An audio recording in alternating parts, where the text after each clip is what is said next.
Bonjour les passionnés de voyage hors saison et loin des foules. Utaklev et Auckland sont deux belles plages non loin de notre point de chute aux îles Lofoten. Sur la côte nord se trouve un curieux œil près du rivage. Les plages sont paradisiaques, si seulement il faisait plus chaud. Au retour, on accroche un camping-car, chose parfaitement inutile. De notre maison de location à Naples, nous voyons vers la côte nord-ouest de Vestogoia avec les montagnes marquantes qui encadrent les plages de Utaklev et de Auckland. Les deux sont connus pour leurs plages de sable fin et leur ensoleillement en soirée. Les deux ont des parkings privés payants qui servent aussi de camping basique. Nous nous rendons deux fois ici, la première fois le 7 septembre et la deuxième fois le 10 septembre 2022. Le 7 septembre, Frédéric et Nicolas entreprennent l'ascension de Wegen, la montagne qui sépare Utaklev de Auckland. Pendant ce temps, André et Alex inspectent la côte.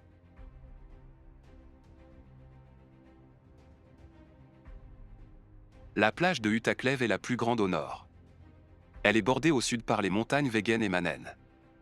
Au nord, elle est ouverte sur une grande surface de sable et l'entrée du Steinsfjord. Au nord de ce dernier se trouve la montagne Skolmen avec son impressionnante crête vers l'est. Nous restons principalement au nord sous les versants du Wegen. Sur la plage sont installés plusieurs bancs en béton et des places de feu sont aménagées.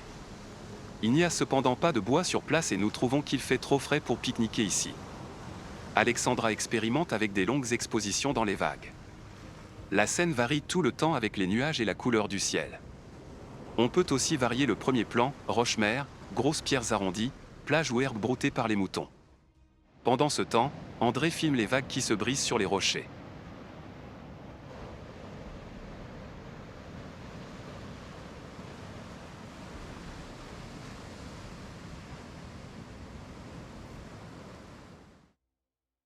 Une curiosité géomorphologique se trouve près du rivage là où la zone plate sous le Wegen se rétrécit pour juste laisser la place à la petite route. Il s'agit d'un creux dans la roche traversant quelques couches de roches. Il est rempli d'un peu de sable de la plage non loin et d'une pierre arrondie. Le tout est constamment rempli d'eau et ressemble effectivement à un œil. Le terme anglais est dragon's eye. Cependant, la belle forme ovale et la grosse pierre ronde sont sans doute uniques. Le ressac de la zone ouverte sur l'Atlantique Nord évite que tout ceci soit couvert d'algues.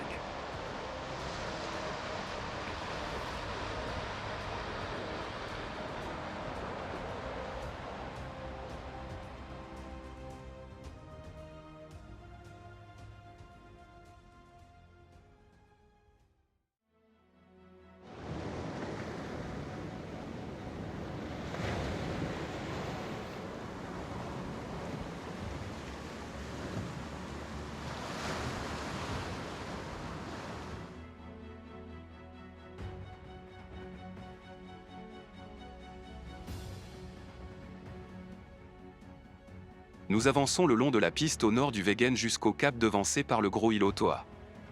On devrait voir notre maison du cap, mais nous n'arrivons pas à l'apercevoir. André est équipé de matériel de pêche côtière, mais rien ne se prête à pêcher. La côte est trop plate, les quelques criques un peu plus profondes sont parsemées de gros rochers et le fond est tapissé d'algues. Il lance quelquefois la ligne, mais il ne perd qu'un hameçon avant d'abandonner. Nous revenons vers la plage pour prendre encore quelques clichés.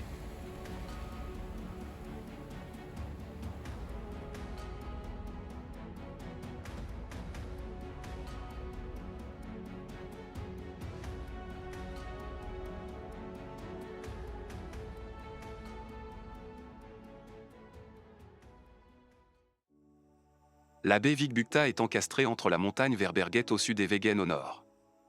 Le mot Vigbukta est une tautologie car Vik et Bukt signifient tous les deux baies. Peut-être est-ce ainsi parce que la baie est aussi divisée en deux par le rocher Skjokitopen. Au nord se trouve la plage plus connue et plus ensoleillée de Auckland, au sud celle de Vik. Nous sommes passés au sud de la Grande Baie, donc dans celle de Vik et regardons le tout d'en face.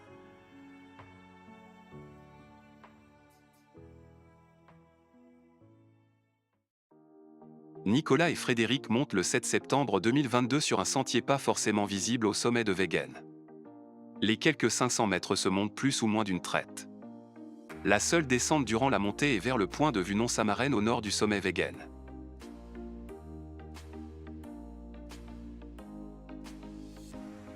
Avant d'arriver sur la crête nord du sommet, on tourne à droite vers le point de vue non-Samarène en perdant une vingtaine de mètres de dénivelé.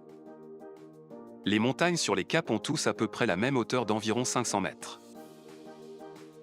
Vue de Wegen vers quelques écueils au nord-ouest. Les deux côtes du passage maritime de Napstromen vue de Wegen. À gauche au clan d'Evik. Tout au fond Leknes. De cette montagne, on voit bien sûr aussi vers notre maison de location avec la plage Storsandnesanden. Les couleurs du fin d'après-midi sont fantastiques quand on regarde vers le sud. Il n'y a pas d'autre sentier sur cette montagne. Le retour passe par le même chemin.